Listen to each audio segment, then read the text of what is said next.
संभाजीनगरमध्ये 8 दिवसानंतर पाणी येतं, 2 मंत्री 1 खासदार काय करतायत? खासदारांची टर्म एप्रिलमध्ये संपणार, मग काय टाळा वाजवणार का? चंद्रकांत खैरेंची नाव न घेता भागवत कराड यांच्यावर टीका. आता सुद्धा 8-10 दिवसांचं पाणी येतं, मग हे दोन मंत्री काय करतात? दोन मंत्री करतात काय? ते खासदार जे आहे ते त्यांना काही कळत नाही का? तर आता त्यांची खासदारकी संपणार आहे एप्रिलमध्ये, मग काय करतील? ते टाळ्या वाजवत बसतील. ते निवडणुकीत पोरं पळवणाऱ्या टोळीचा नवा मोडस ऑपरेंडी समोर. अर्ज माघारी घेण्यात अपयश आलेल्या उमेदवारांसाठी पक्षप्रवेशाची ऑफर. ठाकरेंच्या शिवसेनेचे प्रवक्ते अखिल चित्रे यांचा दावा. पळवणाऱ्या टोळीचा कालचा गेम फसला. मोठ्या प्रमाणावरती पोरं पळवता आली नाहीत. आमिष मोठी दिली गेली, 50 लाख, 60 लाख, 1 करोड. आता त्यांनी नवीन मोडस ऑपरेंडी काढलेली आहे की तुमचा अर्ज माघारी घेण्यात जरी आम्ही अपयशी झालो असलो तरी तीच ऑफर तुमच्यासाठी आम्ही कायम ठेवतोय. तुम्ही आमच्या पक्षात पक्ष प्रवेश करा आणि प्रचार करणं बंद करून टाका. जालन्यात विकासाच्या मुद्द्यावर बोलून मतदान मिळवणार. महापालिकेत आमच्या 45 जागा निवडून येतील. भाजप नेते कैलास गोरंट्याल यांच्याकडून विश्वास व्यक्त.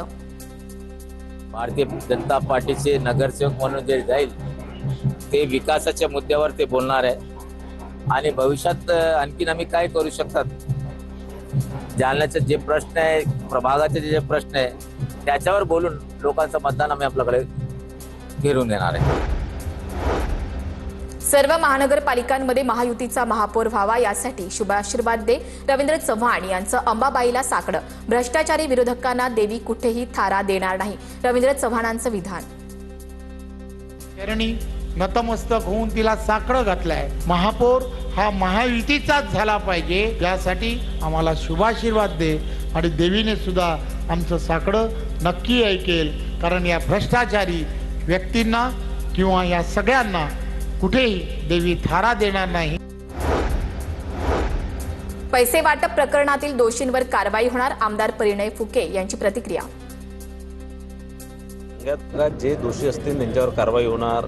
जर कोणी असं पैसे वाटप करताना पकडला गेला असणार, रंग्यात पकडला गेला असणार, त्याच्या विरोधात पुरावे असणार तर पोलीस विभाग त्याच्यावर कारवाई करणार. तो कोणत्याही पक्षाचा, सत्ता पक्षाचा असो किंवा विरोधी पक्षाचा असो. मुंबई महापालिका निवडणूक प्रचारात तेजस ठाकरे मैदानात. शिवसेना शाखांना उद्धव ठाकरेंनी भेट दिली तेव्हा तेजस ठाकरे सुद्धा उपस्थित होते. वसई विरार पालिका निवडणुकीत आरपीआय आठवले गटाचा बहुजन विकास आघाडीला पाठिंबा. महायुतीनं आरपीआयला सन्मानजनक वागणूक न दिल्यानं बवियाला पाठिंबा दिला. आठवले गटाच्या पदाधिकाऱ्यांची प्रतिक्रिया. पुणे नाशिक महामार्गावरील चाकणजवळील कुरुळी फाट्याजवळ ट्रॅक्टरला 4 चाकी कारची धडक. अपघातात कारमधील 2 जण जखमी.